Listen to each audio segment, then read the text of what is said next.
Hey. All right, thanks everyone. We'll get started today with Dylan Larkin. Please let us know if you'd like to ask a question. Start with Queen St. James. Dylan, can you take us through what you saw happen in the opener? The whole game, or? No, just your what with the hit and your reaction. Yeah, it was an unfortunate play. I think the whole thing. I really felt Joseph could have let up, and I felt the time that I kind of cut him off to the puck, that he had a long enough time to see my numbers and make a different decision, and I felt the force, check from behind, and it wasn't called, and that's hockey. That's what we deal with. You play the game, and it just wasn't called, and I think at that moment, I know Blash talked about everything that happened, and it was a tough 6-7 months. I talked about it all summer with you guys, and I think I had some tough nights, and I wanted to do something about it so bad, and there's so much anger, and my buddies asked me to golf all summer. I couldn't go golfing. I couldn't go on boats. It just, I don't want to have a sob story. That went through my head quickly. Maybe I thought about, what if something happens? I'm going to do something about it. But I can't act like that. I can't lash out like that. I really can't. The 1-game suspension was I think warranted, and I can't. I think hits like that happen. You got to do something different to try and fight him or whatever. But I think it was too aggressive, and I kind of lost my cool for a split second. But I was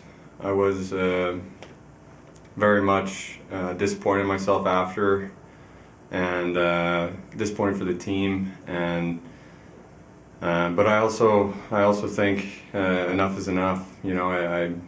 I been through some tough times, and I just felt that. I felt a pain, and immediately thought, here we go again, and I got up and I reacted, and I'll deal with the punishment. I dealt with the punishment, and I'm very much ready to move on. Did you ever get an explanation or talk to the league about the nothing call on Ben back in April, or?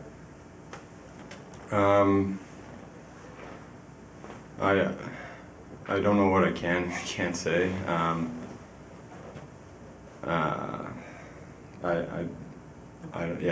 There was. I know there was no call. There was a conversation, but I don't. Yeah.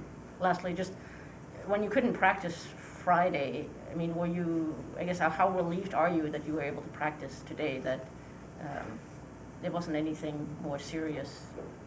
Yeah, I'm very relieved. Very relieved. It wasn't anything serious, and served my suspension, and ready to get back out there tomorrow night. Thank you. Thanks. Ansar Khan. Yeah, were you upset that Joseph didn't get disciplined at all? I just, I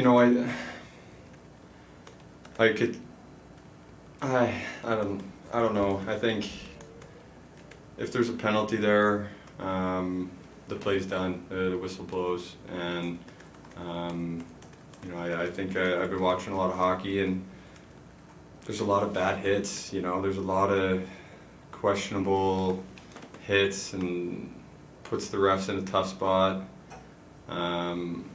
You see a lot of reactions that are not great. It just, I don't have an answer to it, right? I think we just have to play the game. We have to stick up for each other. We can't lose our cool, but we have to stick up for each other, and you kind of have to to keep your head up. I'm sorry, I don't have a good answer for that. But these first 2 games here, we're seeing a theme of some players have talked about how, sticking up for each other. Zadina got hit the last game. You saw the reaction. I mean, you like that reaction from your teammates and just that the way they're sticking together like that. Yeah, it's important. I feel it in the room. I feel it with the guys. We're there for each other. We have each other's backs. We're as we're moving through these first couple games through the preseason, we're coming together really nice. We're coming together. We're becoming close, and that's important for this. And I think you see it out on the ice. We have each other's backs, and I think we're gonna have to continue to do that. And we're gonna continue to have to get a little smarter and not let it get us off our game, but. Enough is enough. Teams pushing us around, and we got to stand up for ourselves. Thanks, Tom. Max Boltman. So you felt good out there today? No issues out there right so far? No, yeah, it felt great. So I'm excited to be back with the guys.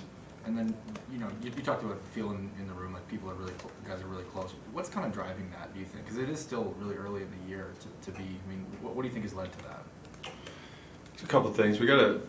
I think we have a lot of young players. We're a young team. We have a lot of young players that are been with the team for a couple of years now, kind of coming into leadership roles, and a couple of young players that just made our team, and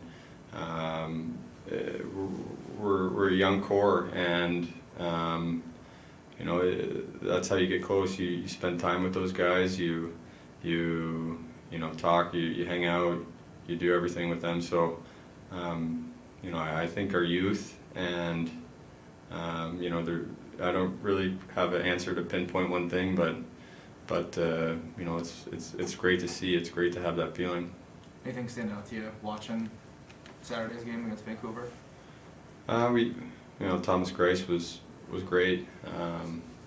Played great. I think the penalty kill did a great job. We scored on the power play there, and I still again would like to see a little more offensive zone play in the third period, but we blocked shots. We grinded out a win against a tired team, and that's what we had to do. Thanks. Ted Colton. Hey, did Ben or Joseph reach out to you at all?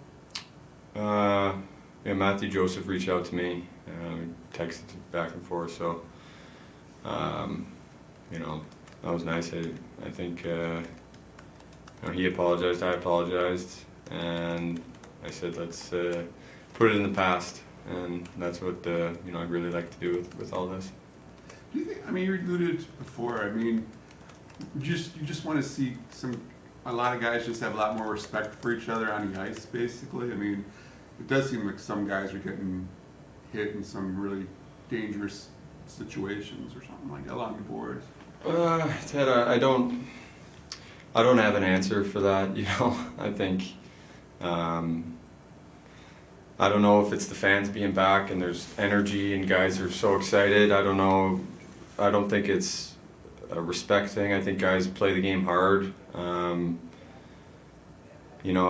think there's some guys you got to watch out for, but I don't have a good answer for that, Ted. I'm sorry. Thanks, Norman. Thank you. Sean Shapiro. When an event like that happens, we, media, fans, everyone talks about it. I'm curious, as someone who's involved with it, do other guys around the league text you? Like, what's the kind of the reaction when you're involved in something like that, and when you're waiting, it announced to you there's going to be a call and everything like that? Do you get other guys around the league reach out to you? I'm curious, just as like what the player landscape is like when you're in the middle of something like that. Yeah, I had a couple guys that were, friends, I guess, that play on other teams reach out, and a couple former players, right, they're my friends, so it's one-sided. I'm sure Matthew Joseph had some of his friends text him, and say, what was Larkin thinking, and I'm sure it goes both ways. And is there anything when you go into a call like this, or anything, not to get into details, but does it surprise, anything about it that surprises you about the communication, or do you know what to expect when you go into that?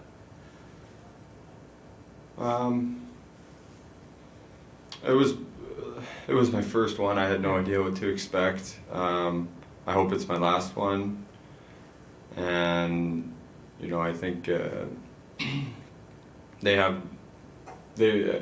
everyone's watched it 100 times on that call. You know,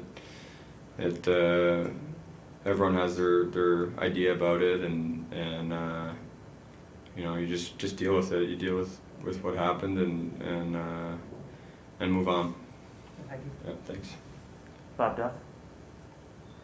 I don't know if you saw the Ottawa-Dallas game yesterday, but Jamie Benn basically did off the face-off to an Ottawa center the same thing he did to you. You know, when you see these incidents keep happening and the league doesn't seem to address them, it seems like you guys are almost in a position where you kind of have to police it yourself. Is there a level of disappointment that it's kind of left up to you guys to settle these scores?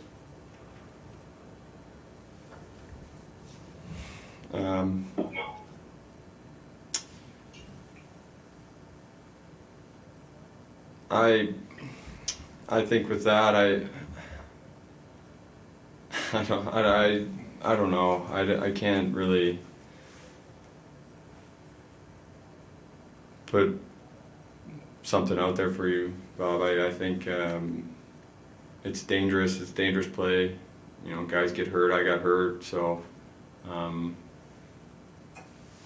I think everyone's on board, right? Something has to happen where there's more respect, or there's a call, or a new penalty. I don't know, but that's all I got.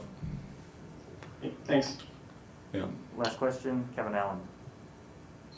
Hey Dylan, if I could just change the subject a little bit. I wanted to talk a little bit about the offense. I mean, last season, in only about a third of your games were you guys able to get 3 or more goals. And, you know, I know it's a small sample size, but when you look at your team this year, it seems like something is happening. It looks far more dangerous.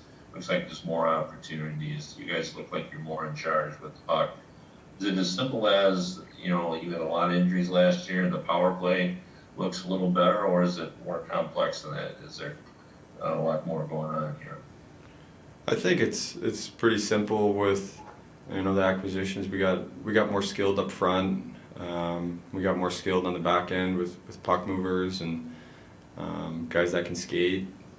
You know, guys are able to make plays, and you know, we're deeper with Suter and Rass and you know, and getting Burt back from injury. That's like getting a new player. We only had him for 9 games last year, and Fabs is healthy, so having everyone healthy is huge, and you see, I expect even more so that, you know, lines continue to build chemistry, and you know, players get more comfortable with the systems, new players get more comfortable with the systems, and it's going to take our team to you know, the next level that we're trying to get to.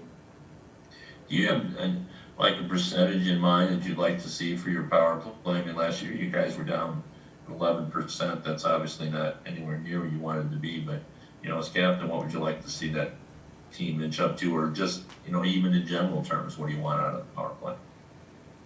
I think every team goes, or every power play unit, you know, you want to be right at 20% there, and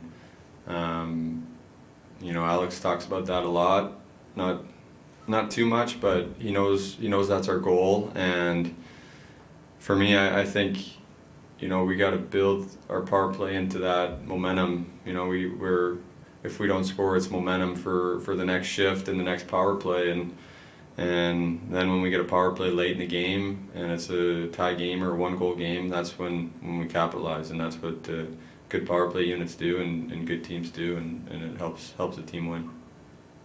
Thanks, Dylan. Okay. Thanks, Kevin. Thanks, everyone.